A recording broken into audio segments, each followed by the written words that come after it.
بسم اللہ الرحمن الرحیم نحمده ونصلی ونسلم علی رسولہ الکریم اما بعد۔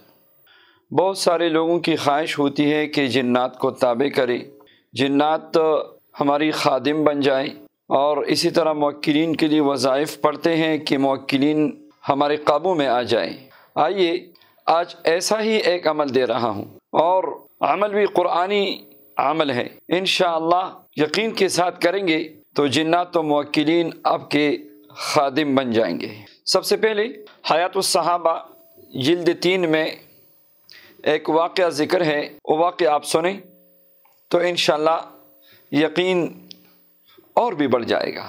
حضرت عبداللہ بن بصر رضی اللہ عنہ فرماتے ہیں کہ میں ایک دفعہ حمص سے نکلا، حمص دمشق اور ملک شام میں ایک شہر ہے، تو میں حمص سے نکلا، سفر پہ جا رہا تھا، زمین کے ایک خاص ٹکڑے پہ پہنچا، رات آ گئی، اتنے میں کچھ جنات میرے پاس آئے، میں نے فوراً سورہ اعراف کی آیت نمبر 54 پڑھی، تو جنات نے ایک دوسرے سے کہا کہ اب تو ہمیں پوری رات اس کی حفاظت کے لیے پہرا دینا ہوگا۔ تو چنانچہ ساری رات وہ پہرا دیتے رہے، اور میں نے رات بڑی آرام سے گزاری، اور جب دن طلوع ہوا تو میں ادھر سے بحفاظت نکلا۔ آیت کون سی ہے؟ آیت کو سن لیجیے، پھر اس کا عمل بھی بتاتا ہوں۔ اعوذ باللہ من الشیطان الرجیم، بسم اللہ الرحمن الرحیم، ان ربکم اللہ الذی خلق السماوات والارض فی 6 ایام ثم استوى علی العرش یغشی اللیل النہار یطلبہ حثیثا والشمس والقمر والنجوم مسخرات بأمرہ الا لہ الخلق والامر تبارک اللہ رب العالمین۔ یہ آیت مبارکہ ہے، زبردست تاثیر ہے۔ صحابہ کرام تھے، ان کی زبان پاک تھی، آپ دیکھیے ایک بار پڑھنے سے جنات ان کی خادم بھی بن گئے، اور پوری رات ان کی حفاظت کے لیے پہرا بھی دیا۔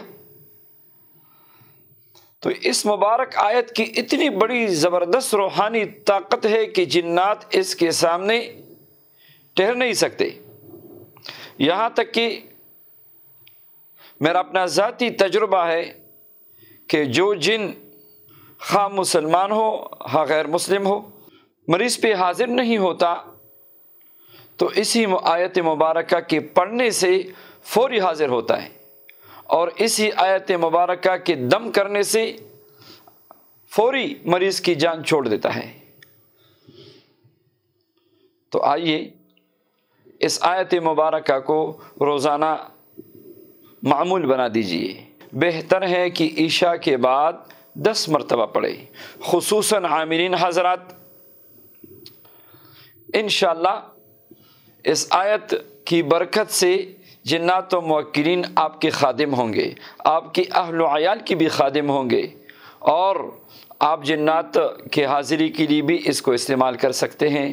مریض پہ دم کرے، 1 بار 2 بار 3 بار، انشاءاللہ حاضر بھی ہو جائے گا، اس سے قسم لے لے، اور پھر یہی آیت مبارکہ پڑھ کے ان کو آزاد بھی کر دے اور بھگا بھی دے۔